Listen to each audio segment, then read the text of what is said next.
Investigators releasing a trove of information overnight about the two men involved. It gives us insight into their planning and their motives. Let's start in Las Vegas. The sheriff there now says the soldier in the Tesla Cybertruck explosion had PTSD. We're also getting details into a pair of ominous letters he left behind, fearing for the future of this country. NewsNation correspondent Caitlyn Becker is here with more. Caitlyn, what more are we learning about the suspect's motive? Yeah, that actually is something we're getting a closer look at, what the decorated Army veteran could have been thinking going into this. Federal investigators are classifying his death as a suicide, saying family issues and personal grievances may have been contributing factors. According to the Las Vegas Metro Police Department, the 37-year-old left behind 2 letters before the fatal Cybertruck bombing on New Year's Day. The letters were left on his phone inside of the truck. Authorities say that they contain grievances towards politics as well as international and domestic issues. In his writing, Matthew Livelsberger said the incident was not intended as a, quote, terrorist attack, but rather a wake-up call for the American people. He expressed disdain for DEI initiatives, diversity and inclusion, income inequality, and homelessness. And in one of the letters, he also expressed his support for President-elect Trump and his allies, Elon Musk and Robert F. Kennedy. Authorities were able to track Livelsberger's movements using Tesla charging stations beginning December 28th in Denver until he reached Las Vegas on New Year's Day, where the Cybertruck was detonated outside of the Trump Hotel. 7 bystanders sustained minor injuries. Federal agents say Livelsberger thoughtfully prepared and acted alone in the bombing. A former girlfriend of his has said that he told her he suffered a traumatic brain injury while serving in the Middle East.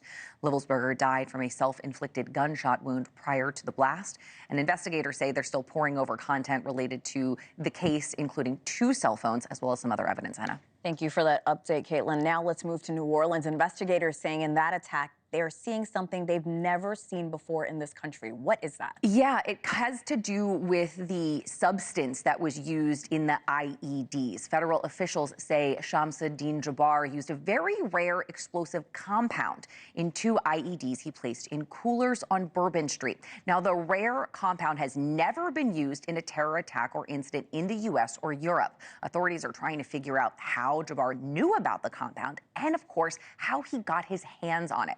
Now, this comes as authorities found bomb-making materials during a raid inside of a mobile home in Houston, Texas, that they believe to have belonged to Jabbar. Similar materials were discovered at the rental home where he was staying in New Orleans. Now, despite earlier suspicions that he may have had accomplices, investigators are confident that Jabbar acted alone in the New Year's Day terror attack. But they have warned the nation's 18,000 law enforcement agencies to remain vigilant for potential copycats. And we're also learning about failures to fortify Bourbon Street. A 2019 confidential security report warned that Bourbon Street was vulnerable to a vehicular ramming attack, and that those metal barriers that are designed to block vehicles from doing that just were not working. Now, work had started to replace those old barriers in November. That work was ongoing when the attack happened.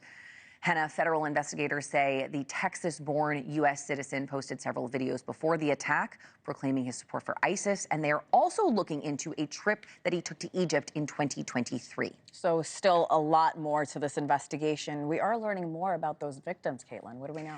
Yeah, Hena, it just breaks your heart. You know, you have to, through all the chaos and all of the investigations, you have to remember that the people and the lives that were lost there. A memorial has been set up on Bourbon Street for the 14 people who died in the attack.